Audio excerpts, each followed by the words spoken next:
বিশ্বাস করেন হুজুর?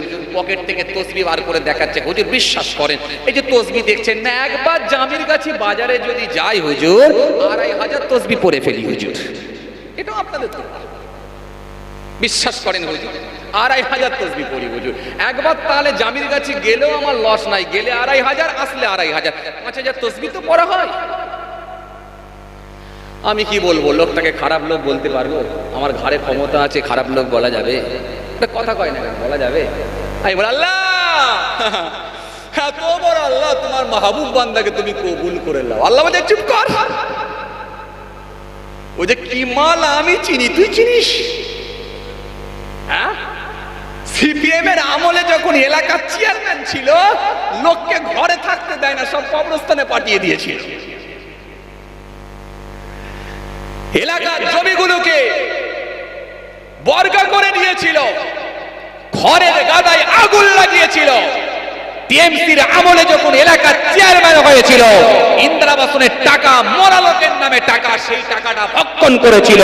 সবুজ সাথী সাইকেল বিক্রি করে দিয়ে নিজে ভক্ষণ করে নিয়েছিল। ইন্দিরাবাসনের টাকাগুলোকে ভক্ষণ করেছিল, ঝড়ের টাকাও খেয়ে ফেলেছিল, চাল চুরিও করে ফেলেছিল। বিজেপির আমলে কোনো কথা না শুনে নেই অন্যায় প্রতিবাদ করার কোনো জায়গা দেয় না, মানুষকে ধরে ধরে মব লিঞ্চিং এর নাম করে হত্যা করেছিল, কুরবানি করেছিল। আজ ৬২ বছর বয়সে এই মাত্র 6 মাস ঢুকেছে, তোকে 3 বছর বলছে, এই 6 মাস ঢুকেছে মাত্র মসজিদে, তাও আবার বলছে আমি একবার এই জামিরগাছি বাজারে গেলে একবার 2500 তসবিহ, আর আসলে 2500 তসবিহ, 5000 তসবিহ পড়ি, জামাতে নামাজ মিস দিইনি। দাঁড়া, ওর 34 বছরের খাতা খুলবো, দাঁড়া 38 বছরের খাতা খুলবো, দাঁড়া 52 বছরের খাতা খুলবো, দাঁড়া 56 বছরের খাতা খুলবো, দাঁড়া 58 বছরের খাতা খুলবো, 61 যাব, 62 যাব, জানুয়ারি মাস পাবো, তারপরে 6 মাসের খাতা আলাদা রাখবো, আগে ওকে সাইজ করবো। তাহলে খাপ খুঁজে পাওয়া যাবে তো? কথা বুঝে আসছে তো? লাইন খুঁজে পাওয়া যাবে তো? যদি বলে এইভাবে বিচার নেবো, খুঁজে পাওয়া যাবে? যেদিনে বড় গরুগুলোকে ছাড়া হবে না, ছোট গরুগুলোকে বড় করে দিয়ে সিং দিয়ে, বারে বারে ওয়াজে শুনেছেন, বড় গরুগুলোকে ছোট করে দিয়ে তাদেরকে ঘুরিয়ে আল্লাহ বলবে শোধ কর। তাহলে সেদিনে হিসাব কিন্তু যদি সমান সমান করবে, আল্লাহ বলে আহকামুল হাকিম, তো উত্তম বিচারক। তাহলে এই বিচার যদি সেদিনে আল্লাহ লাগায়, কথা বুঝে আসছে কি বলছি? বাবাজি আমার ভাইয়েরা, বেঁচে যখন আছো, এখনো পর্যন্ত আমরা যখন বেঁচে আছি, এই জন্য লাইনে থাকাই ভালো। কথা বুঝে আসছে কি বলছি? যে ভালো করে বোঝার চেষ্টা করে। জি হ্যাঁ, এই জন্য বাপকে হাইবির ঘুষি দেখিয়ে আর কপাল কালো করে নামাজ পড়ে পীরের ভক্ত হয়ে, হুজুরের ভক্ত হয়ে কোনো লাভ হবে না। ওর উপরে আল্লাহ লানত যে নিজের পিতাকে অভিসম্পদ দেয়। কে বলেছে? আমি বলিনি, রাসূলুল্লাহর কথা বলছি, রাসূলুল্লাহর কথা বলছি। হ্যাঁ, ঈদের দিনে বাপ যে কাতারে দাঁড়িয়েছে, 4টে কাতার পার করে দিয়ে ছেলে দাঁড়িয়েছে, বাপের সঙ্গে যেন চোখে চোখ না পড়ে যায়। কথা ঠিক বলছি না ভুল বলছি? কথা বলেন। আহমেদাবাদ থেকে, হায়দ্রাবাদ থেকে এসেছে, লুঙ্গি পাঞ্জাবি ছিট নিয়ে আগে ইমাম সাহেবের কাছে দৌড়চ্ছে, হুজুরের কাছে দৌড়চ্ছে, পীরের কাছে দৌড়চ্ছে, হুজুর সাহেবের কাছে, হাফেজ সাহেবের কাছে দৌড়াচ্ছে। হাফেজ সাহেবকে খুশি করলেই মনে হয় জান্নাতে যাবে। নবী বললেন, তোর বাপকে যদি অভিসম্পদ দিস, তোর উপরে আল্লাহ লানত হবে, খোদার গজব। কথা বুঝছেন বাবাজি আমার ভাইরা? ভালো করে বোঝার চেষ্টা করে।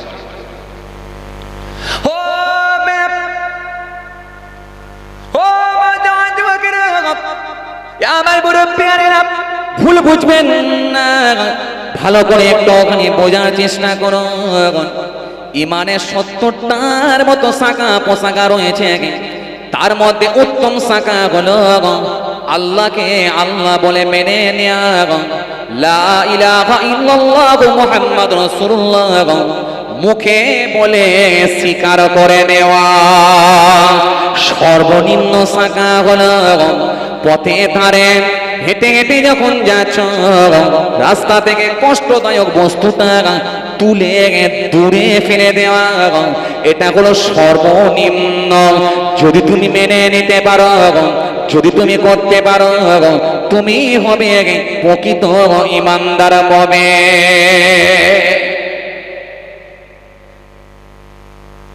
হযরত ইদ্রিস আসসালামের নাম শুনেছেন? ইদ্রিস নবী নাম শুনেছেন? একটু কথা বলেন, নাম শুনেছেন? ইদ্রিস আসসালাম, ইদ্রিস আলাইহিস সালাম, হযরত ইদ্রিস আলাইহিস সালাম তাফসীরের মধ্যে পড়ছিলাম, তিনি একটা খুব বড় মাপের নবী ছিলেন, জানেন? সমস্ত নবীরাই আল্লাহর কাছে খুব বড় মাপের নবী, তো ইদ্রিস নবীও তার মধ্যে খুব একটা, তিনিও তাদের ভেতরে খুব বড় মাপের নবী ছিলেন। ইদ্রিস আসলামকে আল্লাহ কি পাওয়ার দিয়েছিল জানেন? আল্লাহু আকবার। তিনি বেশিরভাগ দিনেতেই সিয়াম পালন করতেন, রোজা রেখে কাটিয়ে দিতেন। আর হযরত ইদ্রিস আসলাম যখন পৃথিবীর জমিনে বসে বসে আফতার করতেন, এই আফতারটা দুনিয়ার কোনো খানা, দুনিয়ার কোনো খাবার, দুনিয়ার কোনো ফল দিয়ে আফতার করতেন না। তিনি আল্লাহর জান্নাত থেকে তিনার জন্য আফতার আসতো, সেই আফতার দিয়ে তিনি আফতারি করতেন।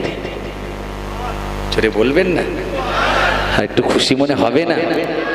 জান্নাতের খাবার দিয়ে তিনি আফতার করতেন। হযরত ইদ্রিস আসলাম খুব বড় মাপের নবী ছিলেন। আল্লাহু আকবার। হযরত ইদ্রিস আসলাম আসন্ন মাগরিব এমত অবস্থায় বসে বসে জিকির করছেন। এমত অবস্থায় দেখা যায়, তাফসীরের মধ্যে এসেছে, তাফসীর থেকে বলছি, কথা বুঝতে পারছেন? তাফসীর থেকে বলছি। কোরআনে কারীম কিছু কম বেশি প্রায় 25টা নবীর কথা আল্লাহ কোরআনের মধ্যে ঘোষণা দিয়েছেন।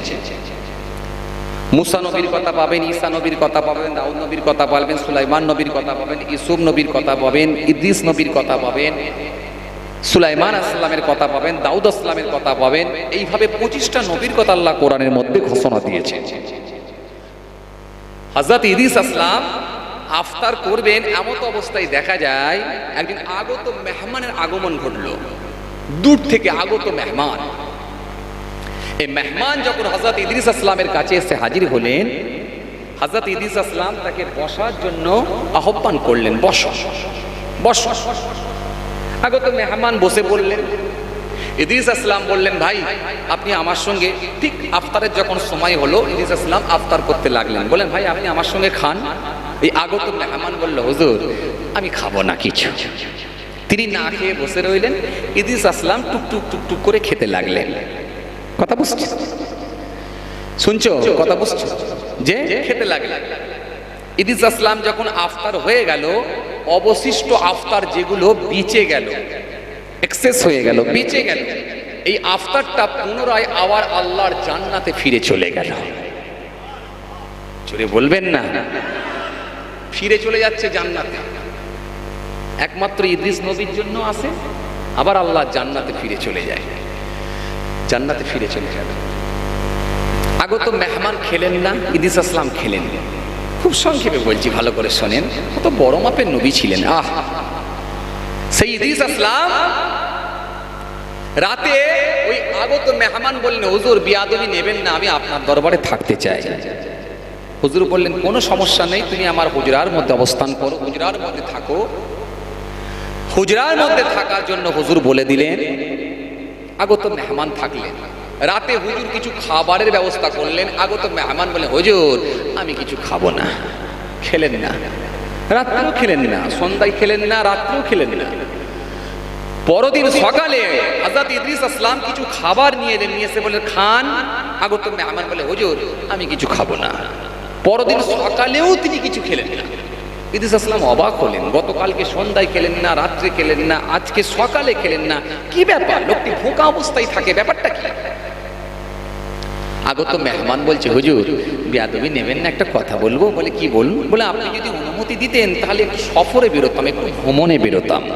কেন কোরআন ঘোষণা দিয়েছে, উল সিরু ফিল আরদি সুম্মা নজুরু কাইফা কানা আকিবাতুল মুকাজ্জিবিন। মাঝে মাঝে তোমরা আল্লাহর নিদর্শনগুলো দেখো, সাহের করো, ঘোরো। তো হুজুর আপনি যদি অনুমতি দেন তাহলে আপনার সঙ্গে একটু ভ্রমণে সফরে বেরোতাম। আগত মেহমান বলছেন, হুজুর একটু সফরে বেরোতাম। আল্লাহ নবী ইদ্রিস নবী বলেন, চলো তাহলে যাই, ঘুরে আসি, চলো। সফরে বেরোলেন, আল্লাহর নিদর্শনগুলো দেখবেন বলে বেরোলেন।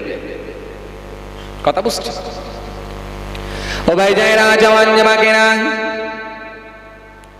ও আমার মুরব্বিয়ানেরা শুনে গেলেন বাবা, হযরত ইদ্রিস নবী আগে আগে যান, আগত মেহমান পেছনে পেছনে যান। হযরত ইদ্রিস নবী আরো যান, আগে আগে যান, আগত মেহমান পেছনে পেছনে যান। হযরত ইদ্রিস নবী আরো যান, আরো যান, আরো যান। বেশ কিছু দূর যাওয়ার পরে একটা ক্ষেত দেখা গেল, জমি দেখা গেল। ওই জমিতে কিছু ফসল হয়েছে। আগত মেহমান বললেন, হুজুর আপনি যদি অনুমতি দেন ওই জমি থেকে কিছু ফসল তুলে নিয়ে আসবো। নিয়েছেন, হুজুর আপনিও খাবেন আমিও খাবো, দুজনের ভোকা ক্ষুধাটা নিবারণ করব। হুজুর আপনি যদি অনুমতি দেন কিছুটা খাবার নিয়ে আসবো, নিয়ে এসে দুজনের ভোকাটা ক্ষুধাটাকে নিবারণ করব। হুজুর আপনি যদি অনুমতি দেন তাহলে কিছু ফসল তুলে নিয়ে আসি, খাই, হুকুম দেন হুজুর। হে তরুণেরা, হে যুবকেরা, হে আমার মুরব্বিয়ানেরা, শুনে গেলেন জেনে গেলেন না। হযরত ইদ্রিস নবী বলেছিলেন, হে আগত মেহমান শুনে রেখে দাও, জেনে রেখে দাও, গতকালকে তোমাকে আমি সন্ধ্যার সময় খেতে বললাম, তুমি খেলে না। রাত্রি বললাম খেতে, তুমি খেলে না। আজকে সকালে তোমাকে খেতে বললাম, তুমি খেলে না। এখন অন্য জনের জমি থেকে তুমি ফসল তুলে নিজে খাবে আর আমাকে দেবে, এটা আমি ইদ্রিস কখনো মেনে নিতে পারি না। তুমি খেতে পারো খাও, আমি ইদ্রিস কিন্তু হারাম খাদ্য খেতে পারবো না। হারামের নিয়ে আওয়াজ করছিলাম না, জবা নিয়ে, ওই জন্য মনে পড়ে গেল আমার কথা, বুঝতে পারছি। আমি ইদ্রিস খেতে পারবো না, তুমি খাবে খাও, আমি খাবো না। কে বলছে? হযরত ইদ্রিস আসলাম, ইদ্রিস নবী। আগত মেহমান চুপ করে গেলেন, গিয়ে বলেন, হুজুর ঠিক আছে বাদ দিন হুজুর, ছাড়ুন ছাড়ুন হুজুর, চলুন চলুন চলুন চলুন চলুন হুজুর, কোনো কথা বলবেন না, বাদ দিন হুজুর, চলুন চলুন। আগত মেহমান যাচ্ছেন, হযরত ইদ্রিস নবী আগে আগে আগে আগে বেশ কিছু দূর গেছেন, বেশ কিছু দূর গেছেন, বেশ কিছু দূর গেছেন। ও ও যুবকেরা, হে আমার মুরব্বিয়ানেরা, বাবারা শুনে গেলেন জেনে গেলেন না। হযরত ইদ্রিস নবী আরো আগে আগে গেলেন, আগত মেহমান পেছনে পেছনে গেলেন, আরো কিছু দূর গেলেন, আরো কিছু দূর গেলেন, আরো কিছু দূর গেলেন। বেশ কিছু দূর যাওয়ার পরে হযরত ইদ্রিস নবী দেখতে পেলেন একটা বাগানের মধ্যে কতগুলো ছাগল ঘোরাঘুরি করে, কতগুলো ছাগল চড়ছে, কতগুলো ছাগল ঘোরাঘুরি করছে। হযরত আগত মেহমান বললেন, ও আল্লাহর নবী ইদ্রিস নবী, আপনি একবার হুকুম দেন, আপনি একবার অনুমতি দেন। যদি আপনি অনুমতি দেন এই বাগানের ভেতর থেকে একটা ছাগলকে আমি ধরে নিয়ে আসবো, এখনই জবাহ করে দেব, জবাহ করে রান্না করে কষে ভালো করে রান্না করে দুজনই পেট ভরে খাবো, দুজনের ক্ষুধা জ্বালা যন্ত্রণা নিবারণ করব। তখন বললেন খাবুনি, আবার বলছে হুজুর তাহলে ছাগলটা খান। মানে ওটা হয়তো খাবে না, কম দামি জিনিস তো, এটা তাহলে দামি খাসি আছে যখন, হুজুর হয়তো খাবে। কথা বুঝছেন? হুজুর ছাগলটা তাহলে খান। হযরত ইদ্রিস নবী বললেন, এ আগত মেহমান, তুমি কি জানো না আমি ইদ্রিস হারাম খাদ্য খাই না, আমি ইদ্রিস আল্লাহকে ভয় করি, আমি ইদ্রিস হারাম খাদ্য খেতে পারবো না। যদি তোমাকে খেতে ইচ্ছা করে তুমি খাও, আমি ইদ্রিস কিন্তু খেতে পারবো না। হযরত ইদ্রিস নবী খাবেন না। এজন্য কোরআনে আল্লাহ বললেন, সুন্দর করে জানিয়ে দিয়েছেন, ইন্নামা হারামা আলাইকুমুল মাইতাতা ওয়াদ-দামা ওয়া লাহমাল খিনজির ইন্নামাল খামরু ওয়াল মাইসির ওয়াল আনসাব ওয়াল আযলাম রিজসুম মিন আমালিশ শায়তান। কোরআনে আল্লাহ পর ঘোষণা দিয়েছেন, ইয়া আইয়ুহাল্লাযীনা আমানু লা তুহারিমু তাইয়্যিবাত মা হালাল্লাহু লাকুম ওয়া লা তা'তাদু ইন্নাল্লাহা লা ইউহিব্বুল মু'তাদিন। কোরআনে আল্লাহ সুন্দর করে ঘোষণা দিয়েছেন, ইয়া আইয়ুহাল্লাযীনা আমানু কুলু মিন তাইয়্যিবাতি মা রাযাকনাকুম। কোরআনে আল্লাহ পর ঘোষণা দিয়েছেন হারাম খাদ্য তোমরা কখনোই খাবে না। একজন বিশ্বনবীর হাদিস থেকে প্রমাণ পাওয়া যায়। হাদিসটা যাতে জাবের থেকে বর্ণিত হাদিস। وعن جابر قال قال رسول الله صلى الله عليه وسلم لا يدخل الجنة لحم نبت من الشوط وكل لحم نبت من الشوط كانت النار أولى به। বিশ্বনবী বললেন, যার শরীরে যারা পরিমাণ হারাম খাদ্য প্রবেশ করবে ওই শরীরটা আমি রাসূলুল্লাহ বলিয়ে কখনো জান্নাতে প্রবেশ করবে না, কখনো জান্নাতে ঢুকবে না। কোরআনে আল্লাহ কি বললেন, হারাম খাদ্য তোমরা খাবে না। ইন্নামা নিশ্চয় হারামা হারাম করে দেয়া হয়েছে আলাইকুম তোমাদের জন্য মাইতাতা মৃত জানোয়ার ওয়াদাবা প্রবাহিত রক্ত ওয়ালাহমাল খিনজির শুকরের মাংস। এজন্য শুকরের মাংস খেতে পারবে না, হারাম খাদ্য খেতে পারবে না।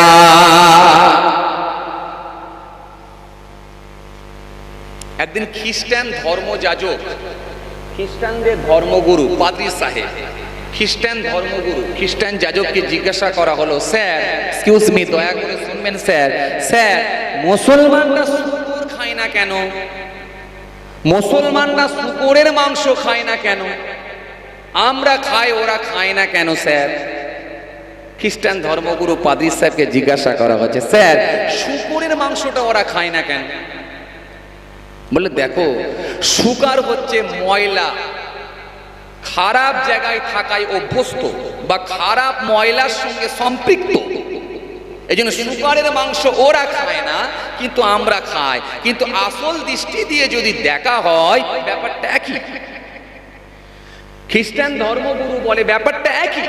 বলে কেমন একই? বলে দেখো, সাপোজ ধরে নাও যখন আমরা কোনো ময়লা আবর্জনাগুলোকে জমিতে নিয়ে গিয়ে সার হিসাবে ব্যবহার করি, ধরে নাও ওই সারটা কোনো গাছের গোড়ায় দিলাম, কাঁঠাল গাছ হতে পারে, আজির গাছ, পেয়ারা গাছ হতে পারে, আম গাছ হতে পারে।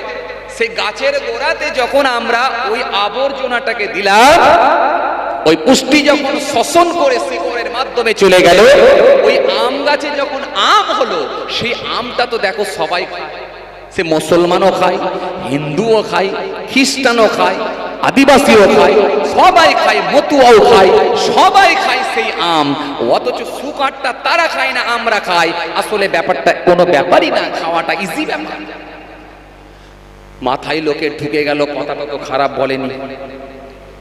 ময়লা আবর্জনার সঙ্গে সম্পৃক্ত হওয়ার কারণে যদি শুকর তারা যদি না খায়, তাহলে আম কেন খায়, কাঁঠাল কেন খায়, এটা কেন খেতে পারে?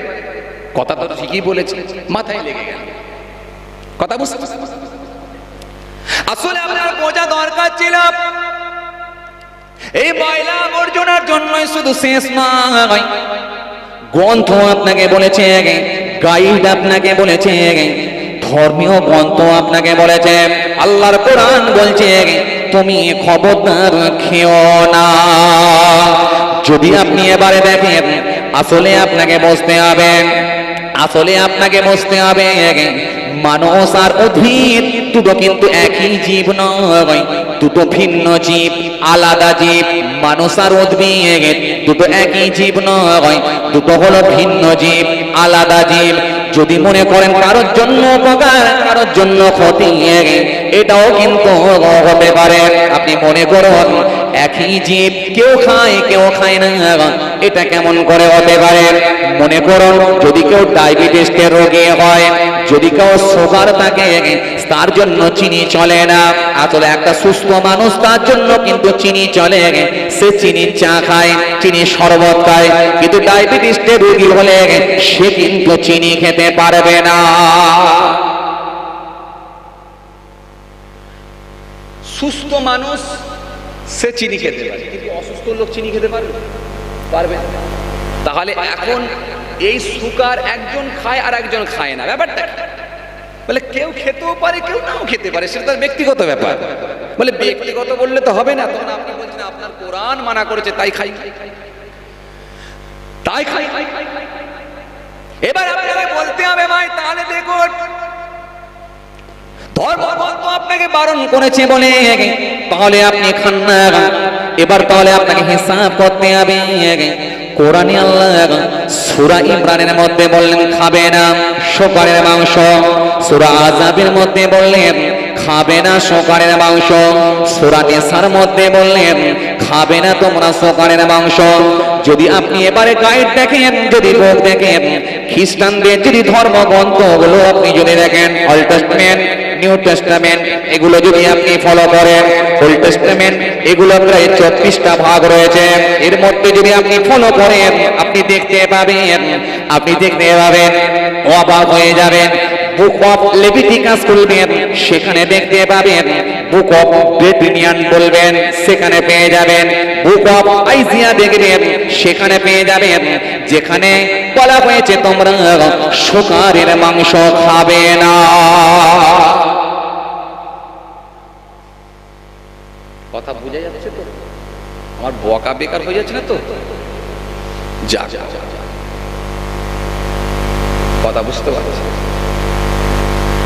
কেন মাঝে মাঝে যা তাকাচ্ছেন আকাশের দিকে, আমার তো ভয় লেগে যাচ্ছে যে বকা বেকার হয়ে যাচ্ছে না তো? আমি এদিক ওদিক করে এত কায়দা কারণ করে বলবো, আর লাস্ট হুজুর কিচ্ছু বুঝতে পারলো না, সব বেকার হয়ে যাবে। তার থেকে যদি বলেন না হুজুর গল্প বলতে, তাহলে গল্পই ফিরে যাবো। কথা বুঝতে পারছি। এমন একটা ধরবো ব্যাস যে ঝঁ করে উড়ে এলো, কোথায় গেল নদীর এপারে না ওপারে সে আর বলবো না, ওটা অমুক জায়গায় যে শুনবি। কথা বুঝছেন? যে স্যার যার জন্য মেরেছেন সে আবার কথা কয় না কেন বলেন? হ্যাঁ, দেখা দিয়েছে, মনে আছে তো? হ্যাঁ, সমস্যা হয়ে যায় ভাই, সমস্যা হয়ে যায়। যেন ভালো করে বুঝতে হবে ভাই কি বুঝাতে চাইছি।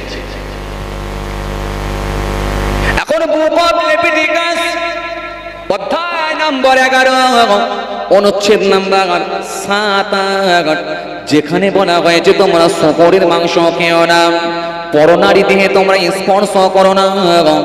বুক অফ ডেট্রিনিয়াস যেখানে বলা হয়েছে অধ্যায় নম্বর 14 অনুচ্ছেদ নাম্বার হলো 2 থেকে 5, যেখানে বলা হলো শুকরের রক্ত বিভক্ত, এটা বিভক্ত নয়, এটা তোমরা খাও না, খাবে না। বুক অফ আইজিয়া যেখানে বলা হলো শুকরের মাংস খাবে না, অধ্যায় নাম্বার 65 অনুচ্ছেদ আপনি খুলবেন, অনুচ্ছেদ পাবেন 7, যেখানে বলা হলো শুকরের মাংস তোমরা খাবে না, এটা তোমাদের জন্য উপকার নয়, এটা তোমাদের জন্য অপকার। এখনো মনে করুন কেউ এসে বলল ভাইজান আমি কোরআন মানি না। কোন নাস্তিক বলতে পারে আমি কোরআন মানি না, কেউ বলতে পারে আমি বাইবেলও মানি না, ধর্মীয় গ্রন্থগুলো আমি মানি না, আমি শুকর খাবো কি হ্যাঁ কি না? এখন কোরআন যদি না মানেন, বাইবেল যদি না মানেন, গীতা যদি না মানেন, পৃথিবীর ধর্মগ্রন্থগুলো যদি আপনি না মানেন, তাহলে আপনাকে বিজ্ঞান সায়েন্সে চলে আসতে হবে। এবারে আপনাকে দেখতে হবে বিজ্ঞান সায়েন্সে যদি আপনি এবারে এসে দেখেন আপনার জন্য খাওয়া উপকার না অপকার, সেটা আপনাকে মিলিয়ে দেখতে হবে। আজকের বিজ্ঞান বলে, আজকের স্বাস্থ্য বিজ্ঞান বলে তোমরা শুকরের মাংস খেও না। কন্টিনিউ যদি কেউ শুকরের মাংস খায়, কিছু কম বেশি প্রায় তার 68 থেকে 70টার মতো রোগ হবে। 1 নাম্বার হলো গোড়া কিরিমি হবে, দ্বিতীয় নাম্বার হলো কেঁচো কিরিমি হবে, 3 নাম্বার হলো ফিতা কিরিমি হবে। সায়েন্সের স্টুডেন্ট যদি থাকে তাদের জিজ্ঞাসা করবেন ফিতা কিরিমি কি, সে আপনাকে ভালো করে বুঝিয়ে দেবে। ঘুম পাচ্ছে? ভালো করে বলতে হুজুর ছেড়ে দেন, আর হচ্ছে না যে